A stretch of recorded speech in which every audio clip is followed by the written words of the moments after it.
Assalamualaikum warahmatullahi wabarakatuh. Selamat pagi, Mang Cek Bicek, Mirsa Pal TV di mana Bapak berada. Apa kabarnya pagi hari ini? Di hari Senin pagi yang cukup dingin nih, Cek Kiki. Pastinya kita harus tetap semangat tapi ya untuk memulai hari Minggu yang baru ini. Masih awal bulan soalnya nih. Awal bulan masih segar-segarnya, masih banyak-banyaknya isi kantong ya. Isi rekening, tapi jangan cepat berlalu. Ini kaget sesuai dengan tema kita hari ini. Betul. Ada Cek Kiki dulu, kenalin diri pagi hari ini. Betul, dan Cek Hagai, pastinya kita bakal bahas sesuatu mengenai keuangan juga nih Cek Kiki. Nah, supaya kaget duit yang baru masuk ini jangan cepat-cepat berlari dari kantong Betul, kita. terkhusus untuk kaum yang gajinya nih 5 ataupun 10 maksudnya tanggal 5 lah koma, ataupun tanggal 10 lah koma. Iya, nah ini ya. nggak boleh lagi nih kejadiannya, karena itu pasti terkait dengan manajemen keuangan yang harus bagus. Sebanyak apapun duitnya kalau tidak di manajemen dengan bagus, ya pasti habis. Itu kadang-kadang katanya walaupun sedikit yang penting cukup menjaga. Nah, ini sesuai dengan tema kita hari ini supaya kita bisa memanajerial keuangan kita. Kita ngangkat tema literasi finansial bagi generasi muda. Karena sekarang nih generasi muda nih sering terjebak dengan pinjaman-pinjaman. Nah, betul. Minjem 100 apa pinjaman online. Nah, ini yang pinjam 100 ini yang ngeri. Iya. So, langsung baik kita tema literasi finansial bagi generasi muda. Kita sudah mendatangkan narasumber yang luar biasa nih Cek Kiki. Tentunya Mang Cek Bicek Mirsa Pal TV di Halo Palembang hari ini, hari Senin 2 November. 4. Nah ini kalau hitung-hitungannya salah ini. Karena ngomongin 5 tadi. 4 November Mang itu. 2024. Kita langsung sapa narasumber kita yang pertama. Ini ada Pak dosen Prodi Pendidikan Ekonomi Universitas Sriwijaya, Bapak Firmansyah SPD MSI. Apa kabar Pak Firmansyah? Alhamdulillah. Iya, selamat pagi Pak. Assalamualaikum warahmatullahi wabarakatuh. Waalaikumsalam warahmatullahi wabarakatuh. Salam sehat ya. Tadi terjebak macet di perjalanan Pak? Ya, cukup lama. Cukup lama. Kebiasaan kita kalau hujan pasti macet. Kalau hujan keluarga yang punya mobil ya. Betul. Dan di sebelah Pak Firmansyah, ini ada mahasiswa Pendidikan Ekonomi Pemuda Prestasi Provinsi Sumatera Selatan 2024, ada Febrian Dwi Ramadan. Halo Cek, selamat pagi. Selamat pagi Febrian, apa kabar? Alhamdulillah sehat Cek. Salam sehat. Sehat. Yes, dan kalau tadi Pak dosen terjebak macet, Iya. Febrian apakah terjebak kenangan masa lalu? Waduh. Tidak ya? Tidak Cek, alhamdulillah tidak. Harus bersemangat pagi hari ini, jangan dulu ingat-ingat yang sudah putus itu ya. Iya, karena cuaca mendukung. Cuaca mendukung. Jadi kalau lagi sendu-sendu ya. ini, karena diprediksi katanya Palembang ini akan hujan ringan hari ini. Kalau Bicek kita didengar perakiraan cuaca di radio. Wow. Jadi memang hari ini memang karena suasananya sejuk-sejuk, kita ngobrolnya sejuk-sejuk juga. Iya dong. Tentang keuangan. Keuangan ini sejuk ya. Betul, asal ada duitnya. Tapi banyak juga yang nggak tahu literasi finansial ini apa sih sebenarnya. Betul. Langsung kita mungkin ke Pak dosen. Silakan. Baik. Terima kasih Mbak Kiki dan Kak Hagai. Kak Hagai ya. Betul. Untuk literasi finansial ini sebenarnya merujuk pada satu kemampuan ya mengelola keuangan dengan bijak. Ini secara sederhana. Secara definisi ya kemampuan finansial ini seperangkat pengetahuan ya dan keterampilan serta kemampuan untuk dapat mengelola, merencanakan keuangan sehingga dapat memperoleh keputusan yang efisien dalam rangka mencapai kemakmuran hidup. Jadi kira-kira seperti itu untuk finansial. Jadi erat kaitannya dengan pengelolaan keuangan. Oke, jadi pengelolaan keuangan supaya memang tepat sasaran kayak gitu ya intinya. Ya, kira-kira seperti itu Mbak Kiki. Hubungannya dengan generasi muda? Kalau kita bicara tentang data, di beberapa literatur bisa kita cek misalnya untuk permasalahan keuangan di kita ini cukup banyak ya, cukup fenomenal. Misalnya kalau di Sumsel beberapa kasus terakhir misalnya kita sering dengar terkait dengan pinjaman online, belanja sekarang, bayar nanti, ini yang paling banyak kita dengar. Kemudian investasi fiktif, bodong, ini juga sering ya berbagai media memberitakan.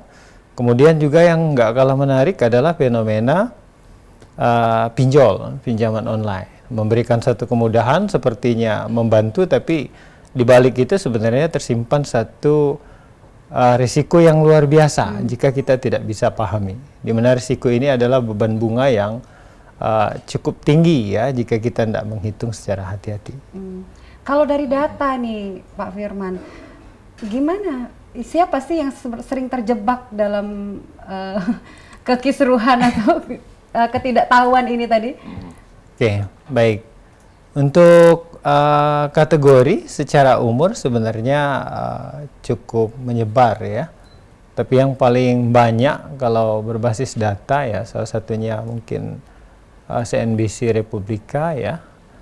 Di Gen Z ini hampir separuh ya dominan bermasalah terhadap kemampuan bayar ya. Tapi keinginan belanjanya cukup tinggi. Gaya hidup. Gaya hidup, tuntutan gaya hidup. Orang lain punya HP ya kita juga ingin punya HP ya. Ada model baru juga kita ingin ganti model baru. Kemudian secara wilayah, jadi mereka-mereka yang akses ke internetnya agak terhambat itu seringkali literasi ataupun pemahaman finansialnya kurang karena memang akses misalnya mereka kurang bisa mengakses internet, kemudian banyak pengetahuan tentang berita-berita yang menyajikan tentang bagaimana pengelolaan keuangan yang bijak seperti itu. Baik, jadi memang sebetulnya kalau Cek Iki dan juga Pak dosen serta Febrian di era sekarang ini kalau kita melihat banyak sekali Gen Z ataupun anak-anak muda itu yang sudah bisa nyetak duit dewe sebetulnya. Benar. Ya kan? Mereka itu sudah bisa menghasilkan uang dari konten, bisa dapat dari endorse, mungkin jadi selebgram, selebtalk dan lain-lain. Dan itu banyak sekali sumber-sumber pendapatan mereka. Masalahnya adalah pengelolaan. Nah, jadi menurut Pak dosen ataupun mungkin Febrian bisa tambahkan, apa yang harusnya dimiliki, diketahui oleh semua anak muda ini terhadap mungkin yang sederhana dulu Pak mengenai pengelolaan keuangan ini. Seperti apa yang idealnya untuk anak-anak muda? Dari Pak dosen dulu deh. Iya. Pak dosen dulu. Untuk tadi pengelolaan ya. Nah, di permasalahan pengelolaan sebenarnya di sini kita kurang bisa merencanakan ya, kemudian membuat satu skala prioritas dan membuat kebijakan anggaran. Jadi kadang-kadang gajinya besar, tinggi, 50, 20, 30. Tapi kondisi keuangan selalu minus misalnya. Nah, ini salah satunya misalnya dalam aspek perencanaan kita nggak membuat. Jadi misalnya kita ingin nabung, kita belanja dulu. Sisa belanja baru ditabung. Nah, kondisi idealnya sebenarnya kita bisa balik. Kenapa nggak nabung dulu baru belanja? Nah, ini kan terkait dengan nilai-nilai ya yang kita yakini. Jadi sikap yang kita miliki terkait dengan berbagai pengetahuan ataupun konsep yang kita punya sehingga kita aplikasikan. Itu. Oke, kalau dari Febrian nih mewakili anak muda dulu nih sebelum menanggapi tadi yang disampaikan Pak Firman. Jadi kalau sebagai anak muda, Febrian sendiri ada nggak sih manajerial atau seperti yang dikatakan Bapak bahwa nabung dulu baru belanjakan atau seperti apa? Oke, Cek. Terima kasih, Cek, untuk pertanyaannya. Mungkin dari generasi Z saat ini, Cek, tentunya pasti punya duitnya dulu, Cek. Nak belanja dulu. Nak belanja tuh pasti ada duitnya dulu. Nah, terkait dengan manajemen keuangannya pastinya kita harus mengeluarkan prioritas berdasarkan pemasukan maupun pengeluaran kita. Nah, generasi muda saat ini, Cek, seringkali banyak belanja, banyak check out sana sini, tapi duitnya udah ada. Itulah terlilit utang, pinjaman online. Nah, oleh karena itu, sebagai generasi muda kita perlu memanajemen melalui pemasukan dan pengeluaran kita agar tidak adanya terjadinya resiko-resiko finansial yang tidak diinginkan oleh generasi muda gitu, Cek. Kalau dari Febrian sudah melakukan itu? Oke, kalau dari saya sendiri, Cek ya. Walaupun duit pas-pasan ini, Cek, tapi kita bisa memprioritaskan, Cek. Nah, pastinya tabungan itu sangat dibutuhkan untuk dana darurat. Apalagi bagi mahasiswa-mahasiswi yang banyak pengeluaran yang tidak terduga. Nah, untuk itu kita perlu tabungan dan memprioritaskan, Cek. Mana yang kita butuhkan, mana yang kita inginkan. Yang pastinya kita akan mendahulukan apa kebutuhan-kebutuhan kita yang memang mendesak, atau terkait dengan pendidikan, atau terkait dengan perjalanan kita ke depannya gitu. Tapi dengan keinginan-keinginan kayak kata Pak Firman tadi, ingin HP baru, mengikuti perkembangan teknologi saat ini, perkembangan generasi muda menuju Wong Palembang, wong nak bagus tuh, wong nak bagus juga, Cek. Nah, itu bisa disampingkan karena kita bisa menggunakan barang yang sudah kita miliki gitu, Cek. Oke. Manfaatin dulu yang sudah ada. Iya, bener, Cek. Betul. Nah, Febrian ini adalah mahasiswa pendidikan ekonomi, juga merupakan pemuda berprestasi nih. Iya. Provinsi Sumatera Selatan 2024. Mungkin boleh diceritain dikit nih mengenai pemilihan pemuda berprestasinya kemarin. Oke. Silakan, Febrian. Oke, untuk pemilihan pemuda berprestasi Provinsi Sumsel kemarin itu, Cek, dilaksanakan oleh Dinas Pemuda dan Olahraga Provinsi Sumatera Selatan. Nah, itu untuk seleksi awalnya itu melalui surat rekomendasi dulu, Cek. Kita sebelum ke provinsi pasti kita minta izin dulu, minta restu dulu ibarat dengan kabupaten kita. Nah, berhubung saya kemarin itu dari Kabupaten Ogan Ilir, jadi minta restu melalui surat rekomendasi dari Dinas Pemuda dan Pariwisata dari Kabupaten Ogan Ilir. Kemudian dari surat rekomendasi tersebut kita akan melaksanakan seleksi administrasi melalui sertifikat, melalui CV maupun pengalaman dan impact kita kepada masyarakat gitu, Cek.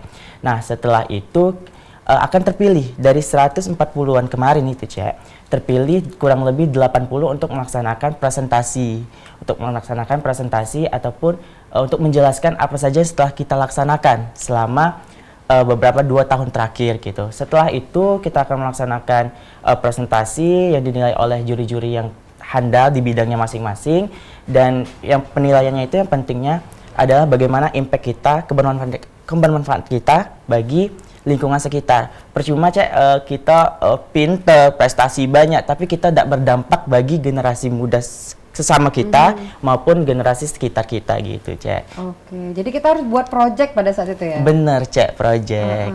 Project apa nih yang bisa bermanfaat untuk teman-teman kemarin? Oke, kalau aku kemarin tuh, Cek, berfokus ke anak-anak untuk pengembangan literasi dan numerasi bagi anak-anak di desa.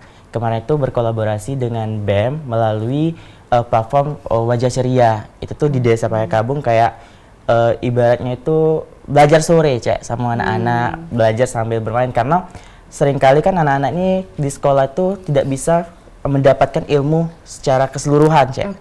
Karena beberapa ilmu-ilmu itu tidak dapat diterima ataupun di persekolahan. Itulah kita perlunya belajar tambahan dan pengalaman-pengalaman kita. Oke, istilahnya ada les tambahan lah ya. Iya, benar. Luar biasa. Nah, ini juga les tambahan nih untuk generasi muda. Iya, Mungkin betul. sekarang agak curat marut ya, walaupun sudah masih tanggal 4, tapi nggak perlu tanggal 5 koma tadi, 4 koma sudah sekarang. Sudah koma sekarang ya. Karena itu balik-balik dengan manajemen yang bagus, itu pastinya akan menghasilkan juga pola keuangan yang bagus, yang sehat. Kalau seperti yang disampaikan Pak dosen tadi, bahwa kita harus memprioritaskan kebutuhan terlebih dahulu, jangan nak dimelo igalo gaya hidup mungkin kawan-kawan yang lain, lah beli yang baru, kita nak melo juga nih. Nah, kalau kita tanya Pak dosen, idealnya nih Pak, dari pemasukan, dari pendapatan, itu kira-kira kalau tadi kan dibilang harus ditabung dulu, idealnya. Jangan di-spend dulu ya. Berapa persen nih dari yang total pendapatan kita harus disisihkan untuk tabungan? Oke. Untuk persen ya mungkin bisa ditentukan masing-masing, tapi pada prinsipnya kalau kita ingin konsisten menabung ya sisihkan dulu sebenarnya tabungannya. Jadi jangan belanja dulu, sisa belanja nih baru ditabungkan. Nah, ini nggak bakalan pernah konsisten nabungnya. Mungkin di bulan ini belanjanya bisa minus, habis duitnya. Bulan depan masih ada sedikit sisa, bulan depan lagi mungkin nggak sisa lagi. Jadi kalau kita nunggu sisa sebenarnya konsepnya ya kadang ngisi kadang enggak. Tapi kalau kita konsisten pengen misalnya katakanlah target kita 5% misalnya dari gaji yang kita terima, ya kita sisihkan dulu 5%, sisanya baru kita belanjakan. Nah, urusan kepake belakangan ya gitu dosen. Ayo Pak. Kalau kepake, kalau untuk kebutuhan ya mungkin bisa ditoleransi, tapi yang kita banyak jadi masalah adalah membedakan antara kebutuhan dan keinginan. Kadang-kadang orang pengen punya motor, tapi ketika sudah merujuk pada satu gaya hidup, misalnya, kalau motor biasa mah kelihatannya kurang gagah, pengennya NMAX misalnya. Ini sebenarnya sudah kebutuhan yang bersayap keinginan. Nah, ini kan tidak bisa dibedakan. Kalau kita jarang misalnya mengotak-atik, ini mana butuh, mana pengen. Jadi kadang-kadang itu mahasiswa juga yang minta laptop misalnya sebenarnya hanya untuk keperluan office. Tapi ketika RAM-nya harus 6 GB, kemudiannya layarnya harus 14, kemudian ROM-nya harus sekian tera. Itu sebenarnya sudah kebutuhan yang bersayap. Beralasan supaya tidak lemot. Iya, jadi menyembunyikan keinginan di balik kebutuhan ini yang sering kita lakukan. Sebenarnya ini membohongi diri sendiri, Kalau Mbak tadi Kiki dan Kak Ega. dipersentasekan ya Pak ya, kan 5% kalau bisa untuk tabungan. Nah yang 95%-nya itu ada kebutuhan premier, sekunder, tersier. Nah itu ada persentasenya juga nggak sih? Kalau secara aturan saya rasa ini sulit ya. Jadi masing-masing kita boleh membuat persepsi sendiri. Yang penting antara kebutuhan primer, sekunder maupun tersier ini dicukupi dengan income yang kita terima. Jangan sampai misalnya overlapping, uang yang masuk 10 juta, tapi setelah kita total, uang yang harus dikeluarkan adalah 11. Jadi tentu bagi mereka yang bergaji tinggi misalnya, spare untuk tabungan bisa dinaikkan, tapi bagi yang bergaji katanya tadi yang koma-koma tadi ya, yang 5 koma tadi, setelah tanggal 5 sudah koma tadi ya, kita bisa hitung ulang misalnya kalkulasi. Jadi konsepnya subjektif pada kita masing-masing. Karena tentu kalau kita bicara gaya hidup dan kebutuhan antara Febri, mahasiswa, dengan kita ya Mbak Kiki sebagai orang yang sudah berumah tangga ya bisa berkali-kali lipat. Untuk mahasiswa saja misalnya dia bisa membeberkan sekian keinginan dan kebutuhan, apalagi kita yang sudah misalnya punya anak 2, anak 3 ya, cabangnya bisa lebih ekstrim lagi. Oleh karenanya ini mungkin individu yang paling pas subjektivitas masing-masing. Tapi tetap kuncinya adalah income-nya disisihkan dulu Pak ya, untuk ya tabung, disisihkan ataupun sesuai income lah. Betul, jangan disisahkan Mang Cek karena biasanya tidak kati sisa. Tidak kati sisa, minus lagi ada biasanya. Minus lagi ada ya. Jadi pagi ini masih kita akan membahas mengenai literasi finansial. Mang Cek jangan kemana-mana, masih ada 2 segmen setelah ini. Tetap bersama kami di Halo Palembang.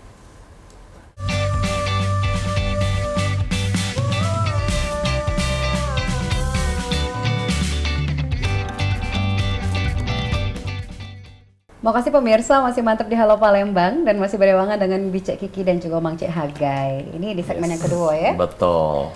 Tema kita juga masih tetap sama. Ini cak mana cara mengatur keuangan atau literasi keuangan dalam generasi muda atau bagi generasi muda. Betul. Dan ini juga berlaku pastinya untuk semua generasi sebetulnya ya, kalau bicara keuangan ya.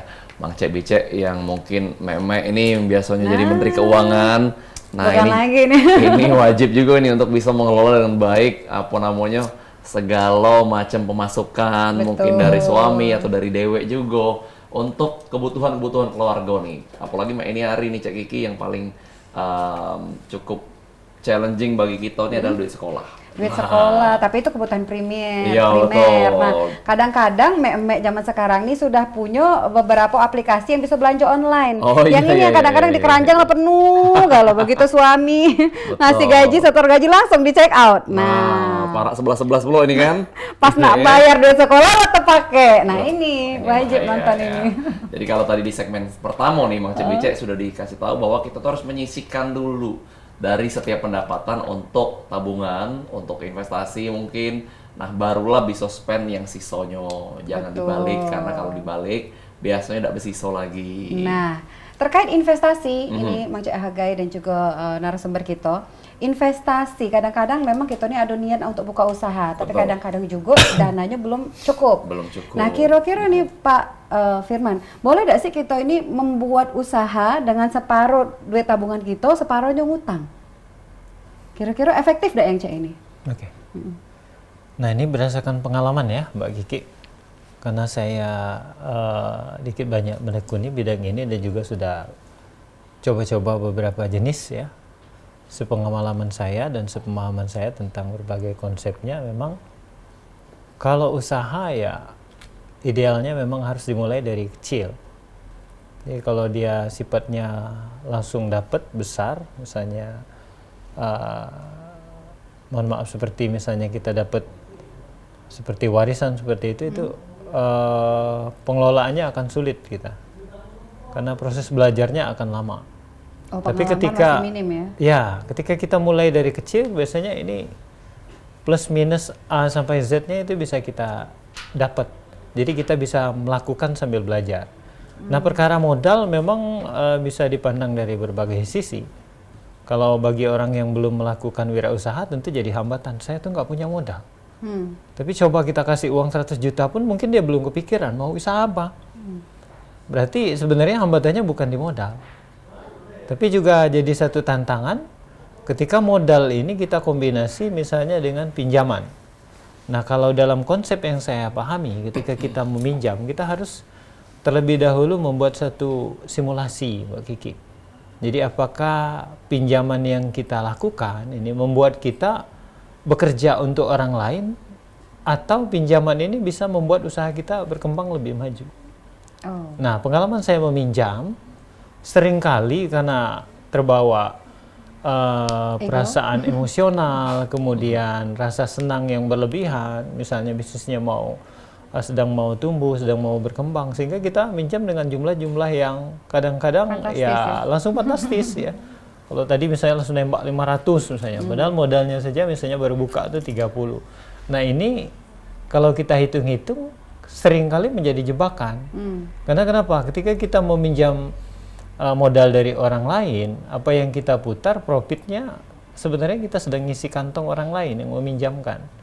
Baik itu perbankan, baik itu individu. Jadi ketika kita nyicil, apa yang kita usahakan selama ini ya kita ngisi kantong orang lain. Justru ya. Justru. Jadi kalau dalam prinsip saya ya modal yang ada diputar terlebih dahulu. Jika memang kita hitung ini profitnya minimal kita bisa sharing, bisa kita nikmati dan juga bisa kita membayar, baru kita eksekusi. Jadi perlu ada penganggaran, perlu ada analisis, sehingga jangan sampai nanti karena kita terbawa hal-hal yang impulsif, emosional, langsung mengajukan pinjaman. Ini yang biasanya sering menjebak. Terjerumus Tadi usahanya lancar-lancar saja, ketika ngambil utang baru, konsepnya tadi pengen mengembangkan usaha, malah beberapa bulan kemudian jadi hilang atau usahanya jadi terseo-seo seperti itu. Betul sekali. Jadi cukup setuju dengan pendapat dari Pak dosen karena memang lebih nyaman kalau dengan modal dewek nih. Buat usaha seadanya dulu. Seadanya dulu. Start small ya. Kecil-kecilan dulu. Betul. Jadi berkembang dengan seiring berjalannya waktu, barulah mungkin ekspansi. Tapi tidak menyalahkan juga mungkin Mang Cek Wicek yang memilih opsi kedua kan, untuk mungkin pinjaman tadi ada yang namanya kredit tanpa anggunan, mungkin jadi kredit modal kerja, kan itu kan banyak produk keuangan. Tapi balik-balik seperti yang Pak dosen tadi sampaikan, harus dengan analisa yang tepat. Betul. Apalagi kalau yang belum punya pengalaman buka usaha. Jadi memang resiko-resikonya juga wajib dipantau harus dihitung, ya. Jangan langsung mikir, oh ini kagak untungnya sekian-sekian, 2 tahun lagi sekian, 2 tahun lagi aku dibaca naik haji nih. Jangan seperti itu ya. Intinya hitung-hitung ya, kayak gak ada harus dihitung ya. Nah, kalau kita ke Febrian nih. Ini kan sebagai mahasiswa pendidikan ekonomi nih. Sekarang semester berapa? Semester 7. Semester 7. Iya. Udah kenyang lah ya dengan mata kuliah ekonomi ya. Di Unsri sendiri sampai sekarang nih udah dapat mengenai literasi keuangan apa aja yang mungkin udah menjadi pemahaman dari Febrian Dewe nih. Oke. Untuk literasi finansial itu sendiri, pastinya insight atau knowledge yang kita dapatkan terkait dengan bagaimana mengatur pemasukan atau pengeluaran, Cek. Nah, seringkali di mata kuliah itu kita sudah memanajemen terkait dengan memprioritaskan bagaimana cara kita untuk mengatur kebutuhan dan keinginan, dan di dalam sebuah mata kuliah itu kan ada, khususnya di pendidikan ekonomi, mempelajari tentang akuntansi, Cek. Nah, di akuntansi ini duit uang baik kami hitung, apalagi duit dewek, Cek, kan? Nah, disinilah kami belajar bagaimana kebutuhan dan keinginan itu bisa diseimbangkan ataupun didahulukan berdasarkan prioritas yang kita inginkan. Nah, dari insight-insight ataupun knowledge yang kita dapatkan inilah yang bisa membantu kita untuk mempersiapkan untuk jangka tabungan kita dalam jangka pendek maupun jangka panjang gitu ya. Oke. Jadi benar-benar diterapin ya? Benar. Ya. Dan pastinya kalau Mang Cek Age dulu kuliah nih Cek Kiki, itu juga diperkenalkan dengan produk-produk keuangan seperti mungkin perbankan, investasi dan lain-lain ya kan. Termasuk juga ada obligasi dan juga saham di situ. Nah, pastinya mungkin di Unsri sendiri pastinya udah dapat pemahaman seperti ini. Kalau dari Febrian seperti apa mungkin bisa dijelasin nih? Oke. Untuk investasi, Cek ya, khususnya terkait dengan investasi, khususnya generasi muda seringkali tergiur dengan bunga-bunga yang ditawarkan oleh platform-platform dari investasi gitu. Tapi seringkali tidak diiringkan dengan insight ataupun pengetahuan terkait dengan investasi. Itulah kenapa seringkali generasi muda itu ke-spend uangnya, pengeluaran sudah didapat, pengeluaran udah dikeluarkan dari tabungan pribadi, tapi tidak mendapatkan keuntungan bagi generasi muda itu sendiri. Nah, jadi buat generasi muda saat ini khususnya Gen Z untuk investasi ataupun menanam saham yang tentunya pasti perlu dipelajari dulu. Jangan FOMO kalau kata wong zaman sekarang. Jangan FOMO, jangan ikut-ikutan terkait dengan perkembangan sekarang. Tapi bagaimana cara kita untuk mengelolanya? Bagaimana cara kita ketika kita berani untuk mengambil sebuah keputusan, kita berani untuk mengambil resikonya gitu, Cek. Jadi memang harus dipahami dulu lebih dalam lagi. Oh, kalau aku investasi di sini, resikonya juga harus dipantau. Iya. Tapi kadang-kadang kalau kita terlalu banyak memikirkan resiko, Bang Cahagai, tidak mulai-mulai kadang. Tidak invest, betul ujung-ujungnya ya. Nah, jadi sebenarnya balik lagi ke Pak Firman. Cak mana nih Pak, supaya kita bisa memanajerial uang kita atau duit kita ke usaha terutama, dengan ada macam-macam ketakutan dan juga ada macam-macam iming-iming keuntungan. Iya. Di mana pertimbangan yang tepat nih? Oke. Baik, untuk apa tuh tadi investasi ya?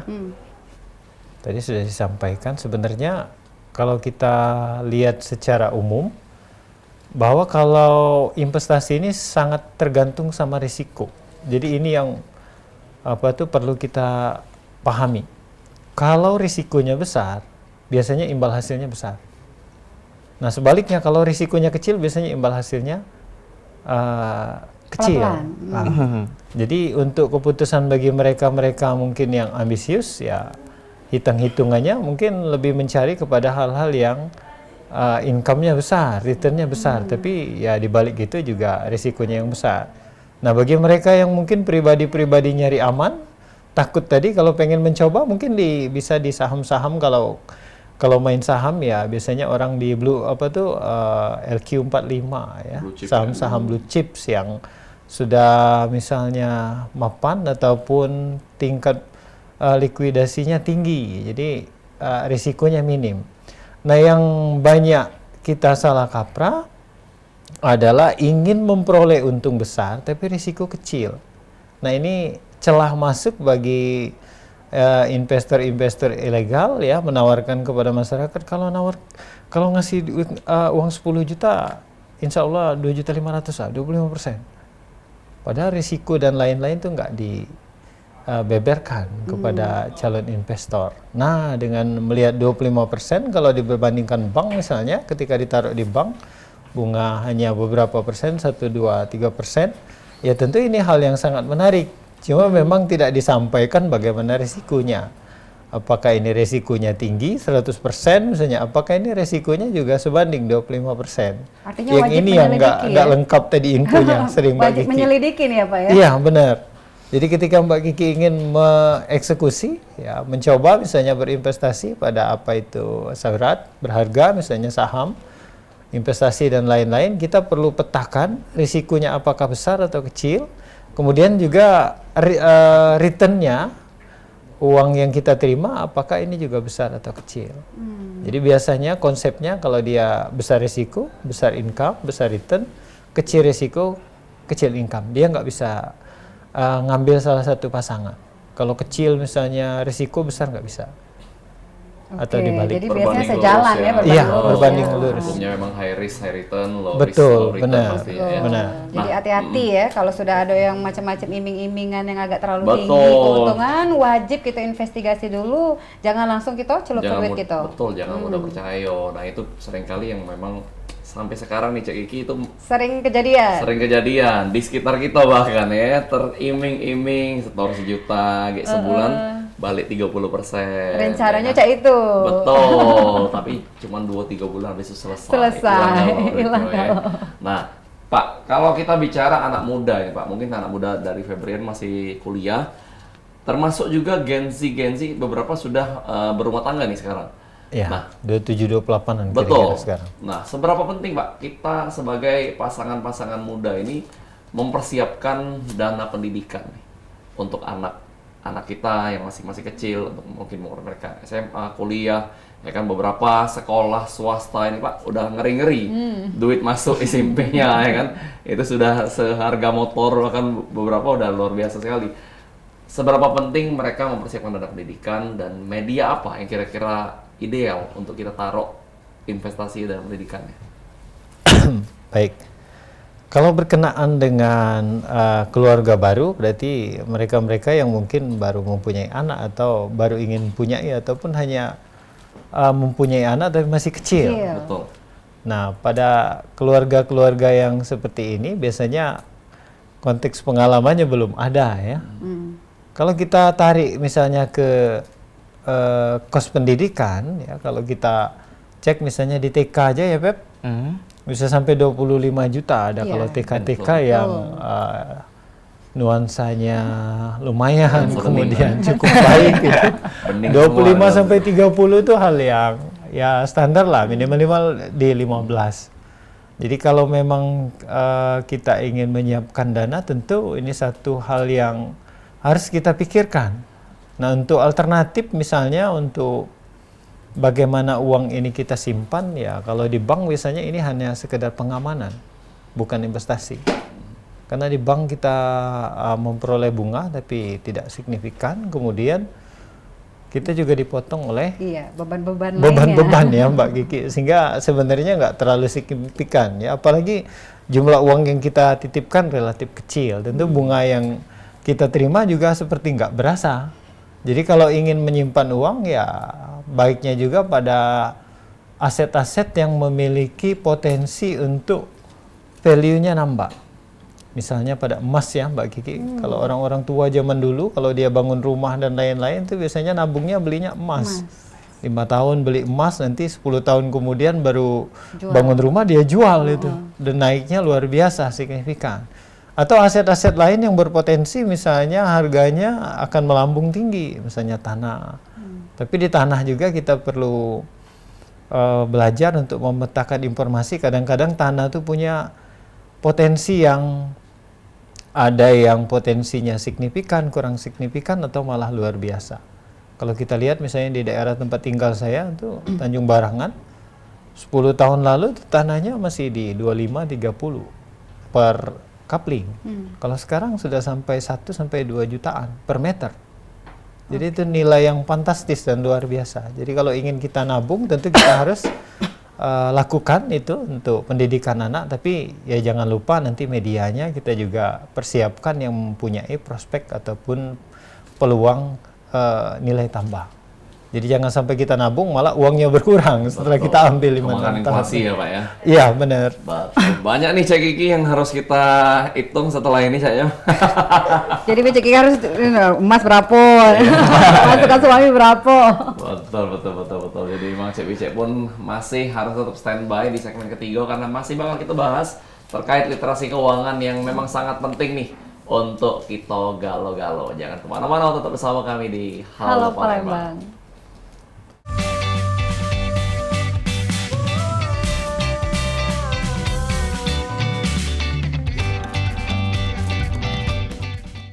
Makasih pemirsa Pal TV, masih mantap di Halo Palembang, masih berewangan dengan Bicek Kiki dan juga Mang Cek Hagai, tentunya juga yang masih dengan aktivitasnya di pagi hari ini, dengan suasana yang sejuk-sejuk pagi hari ini, lemak nian sambil ngeteh ya. Ini bukan sepelembang hangat pagi nih. Sepelembang sejuk. Dingin ya, luar biasa. Dan masih dengan obrolan kita Cek Kiki tentang literasi keuangan bagi generasi muda. Ini sebenarnya tadi dibahas juga bukan generasi muda baik, tapi memang kalau membahas generasi muda, karena generasi muda inilah yang kayak naik jadi generasi tua selanjutnya ya. Tua gak ada lemak juga dengannya. Jadi memang kita yang muda-muda nih, kita.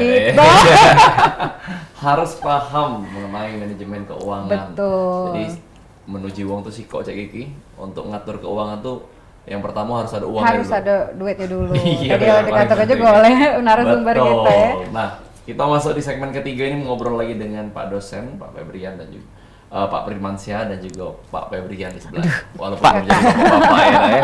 Karena lagi bakal jadi bapak-bapak. Calon bapak-bapak ya. Calon bapak-bapak ya. Dan sudah semester 7 berarti udah mau skripsi nih? Iya, Lagi ngerjain skripsi ya? Iya, benar, Febrian ya. Skripsinya boleh tahu ngangkat apa nih? Apakah mengenai keuangan? Ya, kalau untuk skripsi sendiri tentang media pembelajaran, Cek. Penerapan media pembelajaran game based learning di SMA. Oke. Jadi gimana cara siswa itu ngatur antara permainan sama pembelajaran, Cek. Nah, dikaitkan biar tidak membosankan. I see, luar biasa ya. Ini masih muda, sudah paham mengenai literasi keuangan. Karena memang ya dosennya tadi Pak Firmansyah ya, diajari sudah merontok kering jadinya ya. Nah, tadi kita bahas dana pendidikan nih Pak. Lalu kalau mengenai anak-anak muda ini juga kan banyak sekarang nih pengen pensiun dini, pensiun cepat ya kan. Dan itu membutuhkan dana pensiun juga pastinya. Nah, seperti apa Pak kira-kira? Mungkin ada nggak ideal persentase dari pendapatan untuk kita investasikan? Kalau tadi kan udah alokasiin ke tabungan, ke dana pendidikan. Nah, sekarang ke dana pensiun pula harus dipersiapkan, ya kan? Beberapa kan nggak kerja kayak di BUMN, nggak PNS. Ada juga beberapa yang mungkin usaha sendiri. Kita sendiri harus memikirkannya itu seperti apa kira-kira Pak idealnya? Untuk mereka yang bekerja di BUMN ataupun yang katakanlah punya pekerjaan tetap, ya tentu pensiun ini sudah jadi bonus nantinya. Betul.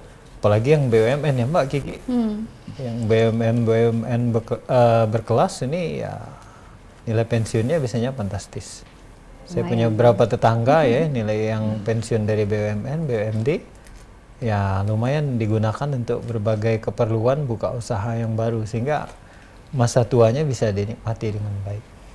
Nah, untuk yang wirausaha tentu yang harus mereka kejar adalah bagaimana usahanya dapat tumbuh dan berkembang. Sehingga kalau usahanya sudah tumbuh dan berkembang, mereka akan tahap selanjutnya membuat sistem yang baik. Jadi kalau usaha ini didasarkan pada sistem, biasanya kita tinggal pun dia tetap jalan. Jadi nggak perlu diawasi. Jadi misalnya dari sistem transaksi pencatatan, bagaimana membuat satu record transaksi yang minim kebocoran. Sehingga kalau kita lihat misalnya di toko-toko tradisional ataupun semi konvensional, kita sering lihat misalnya tanpa nota gratis. Ini satu strategi sebenarnya agar keuangannya tidak tadi bocor. dicatat oleh teller. Kalau mereka nggak ngasih itu ya konsumen. Nah, sehingga dengan adanya sistem seperti itu ya diharapkan kebocorannya tadi bisa sedikit banyak berkurang. Jadi bagi para pebisnis tentu merintis usaha, mengembangkan usaha, dan pada akhirnya adalah mengembangkan sistem sebagai satu bonus. Jadi kalau sistem misalnya sudah dapat dikembangkan, ya usaha akan berjalan dengan sendirinya. Jadi mirip konsepnya seperti income pasif. Kita bisa liburan, kita bisa jalan-jalan tiap hari, tapi usaha tetap bisa jalan kalau sistemnya sudah kita siapkan ataupun sudah kita Matang buat ya. dengan Udah baik. bisa pensiun ya langsung ya Pak ya? Berarti itu artinya memang penting nih kalau kita buka usaha memang dari kecil-kecilan dulu supaya Betul. memang ada bocor-bocor dikit, tidak perlu banyak kan bocornya, ada Mak. Setuju Cak Kiki. Jadi kayak kawan aku kemarin dia buka usaha itu dari yang kecil dulu, dari buka kios dulu. Nah, berapa bulan dia buka ruko. Nah, sampai akhirnya ketangkep rupanya. Oh. Buka ruko. Kamu taruh bawang, iya. Buka kios Agak dulu. ini juga kan. Tidak lama Iya, saja. agak ngeri. Jangan pel ayo Mas. Jangan dibela itu. Jadi ini balik-balik lagi ke investasi tadi ya. Ini kalau iklan memang. Nah, Pak Firman, jadi kalau misalnya sepenting apa sih sebenarnya literasi keuangan ini supaya generasi muda ini bisa menimbun kekayaan ya? Artinya dia tuh bisa kaget sejahtera di masa Betul. tuanya. Sepenting apa sih literasi finansial ini? Baik, terima kasih Mbak Kiki dan Kak Ega ya. Untuk literasi keuangan tentu tadi serangkaian pengetahuan. Kalau kita tidak mempunyai satu konsep pengetahuan yang utuh, tentu nanti keputusan yang kita buat adalah berdasarkan apa yang hanya kita inginkan, atau katakanlah ya latar belakang emosional, misalnya latar belakang kepentingan, keinginan sesaat, sehingga ini nggak akan memberikan manfaat yang maksimal. Kalau ketika misalnya lagi galau ngecek online, ya tentu belanjanya nanti keputusannya bukan keputusan yang rasional. Tentu ini jadi misalnya daripada ini pelarian belanja check out. Jadi ketika belanja ini didasarkan pada keputusan yang rasional dengan berbagai perangkat pengetahuan, pemahaman bahwa uang yang masuk itu harus sesuai dengan uang yang keluar, tentu nanti keputusannya akan berbeda. Jadi literasi keuangan nanti akan memberikan mereka alur, pedoman, bagaimana mereka mengelola keuangannya sehingga keuangan yang ada itu bisa memberikan manfaat yang sebesar-besarnya bagi mereka, bukan sebaliknya menjadi beban. Sehingga dari situ bisa kita tarik kesimpulan bahwa literasi keuangan ini penting untuk mereka pahami dan mereka ketahui. Sehingga nanti keputusan-keputusan yang mereka buat adalah keputusan-keputusan yang ekonomis ataupun keputusan-keputusan yang bijak yang memberikan manfaat yang paling besar. Oke, seandainya contoh nih, Cek Kiki atau yang lagi nonton, pemirsa PAL TV di rumah lagi nonton acara ini. Literasi keuangan ini kan berarti merencanakan keuangan, intinya memahami apa-apa yang perlu kita keluar ke duit ini yang utama dulu nih. Apakah itu memang wajib catat?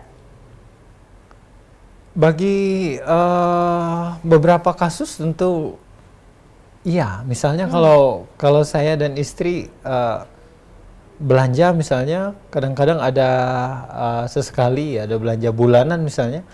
Kalau ngajak anak-anak ya penuh oleh belanjaan anak-anak. Kecolongan. Ya, ketika pulang ke rumah loh minyaknya belum ada. Tadi misalnya ininya kebutuhan menteganya belum ada, ininya belum ada sehingga semua yang sifatnya kebutuhan terabaikan, tapi semua yang sifatnya keinginan justru terpenuhi. Sehingga kalau nggak dicatat, kalau belanja apalagi ke mall ya dengan keluarga ya akan jadi bumerang. Jadi kalau di kondisi itu ya kita harus minimal buat catatan, ambil dulu barang-barang yang kita perlukan, hitung-hitung kira-kira sudah berapa duit yang kita bayar, baru keinginan-keinginan yang lain yang bisa kita penuhi. Bahkan kalau zaman Bicek Kiki dulu awal-awal dulu, duit tuh lebih Bicek Kiki masuk ke dalam amplop. Nah ini untuk ini, tulis di amplop. Yang ini untuk ini. Jangan kau sentuh-sentuh Cek Kiki. Nah itu benar dah sih finansialnya. Itu ini banget ya. Ini benar dah yang Cek ini. Apa itu Masuk terlalu kejam apa? Masuk juga Mbak Kiki. Jadi pengelolaan keuangan ini tentu masing-masing kita punya satu kesukaan, satu gaya tersendiri. Jadi kalau orang-orang lama mungkin bisa seperti kita tadi Mbak Kiki ya. Itu zaman dulu Bicek Kiki awal-awal. Tapi kalau generasi-generasi baru mungkin Mbak Kiki dia sudah curious, mungkin sudah punya 3 rekening, 4 rekening Mbak Kiki. Jadi kalau misalnya rekening yang bank ini khusus untuk belanja, yang rekening bank ini khusus untuk investasi, yang rekening bank ini khusus anak sekolah dan lain-lain. Budgeting yang paling penting. Sehingga nanti dengan digitalisasi ya amplop Mbak Kiki tadi bisa lebih aman. Siapa tahu lupa nyimpannya tuh di Betul. Wow, luar biasa. Ngomongin keuangan ini memang makin seru, makin lama Cek Kiki. Dan masih banyak hal sebetulnya yang bisa kita kupas mengenai keuangan ini. Dari tadi kita udah bahas dana pendidikan, dana pensiun, dan juga budgeting ya kan. Kita mesti idealnya nyimpen dulu baru kita spend untuk belanja dan lain-lain. Tapi berhubung waktunya terbatas ini Pak dan juga Febri, boleh satu closing statement nih untuk Mang CBC Mirsa PAL TV yang nonton Halo Palembang pagi hari ini. Mungkin Febrian dulu. Oke. Untuk kawan-kawan atau adik-adik sekalian, pentingnya untuk memahami literasi finansial tentu untuk mengatur pendapatan maupun pengeluaran kita. Insight maupun knowledge itu sangat diperlukan untuk literasi finansial kita ke depan dalam jangka pendek maupun jangka panjang. Nah, oleh karena itu, kami dari jurusan Ilmu Pengetahuan Sosial dari FKIP Universitas Sriwijaya mengajak seluruh adik-adik generasi muda, khususnya kamu yang masih duduk di bangku sekolah menengah atas, MA atau MK sederajat, untuk mengikuti kontes literasi finansial yang diadakan oleh Ilmu Pengetahuan Sosial FKIP Universitas Sriwijaya, yang insya Allah akan dilaksanakan pada 9 November 2024. Adapun lomba-lomba kontes literasi ini terkait dengan lomba cerdas cermat dan lomba video literasi finansial. Mungkin itu Cek untuk closing statementnya, untuk sekalian nambah insight buat adik-adik yang masih belajar sebelum terlambat gitu Cek. Jadi pengalaman juga ya. Betul, ada lombanya berarti ya. Ada, Ini Cek. bisa dicek di Instagram, mungkin ada IG-nya. Ada kontes literasi finansial. Kontes literasi finansial. Baik. Mungkin Pak dosen silakan Pak Firman. Boleh, terima kasih Mbak Kiki. sama Kak Ega waktunya. Saya ingin berterima kasih ini sama Korprodi yang sudah memberikan saya kesempatan untuk dapat bercengkerama pada hari ini. Nah, untuk materi tentu ini satu jadi kepentingan bagi kita semua, sehingga perlu kita untuk setiap saat mengupgrade diri terkait dengan pemahaman keuangan.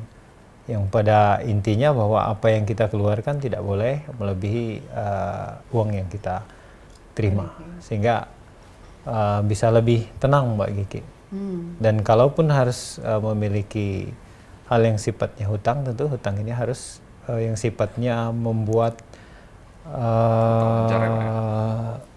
produktif. Yes. Jadi jangan jadi beban, tapi justru menjadi sumber pemasukan yang lain. Saya kira itu saja. Terima kasih Mbak banyak. Kiki dan Terima Kak kasih Ega. Pak Firman. Pak Firman. Terima kasih, Kak- Cek. Sama-sama. Kemudian Pak dosen, makasih. Ini 2 SKS kita pagi ini, Pak. Langsung aja ya. Dan terima kasih juga untuk Bang Cek Bicek yang terus setia nonton Halo Palembang. Kami terus ingati, Halo Palembang terus hadir setiap harinya jam 9 merapat ke jam 10 cuma di Pal TV, memang punya kita. Mau kasih yang nonton, aku Hagi KND. Dan aku Bicek Kiki. Saya pamit. Assalamualaikum warahmatullahi wabarakatuh. Sampai jumpa.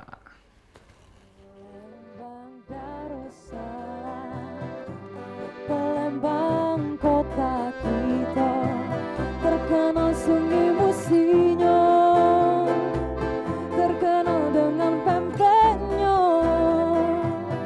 jembatan Ampera yang anggun, masjid agungnya yang cinta, menambah terkenalnya.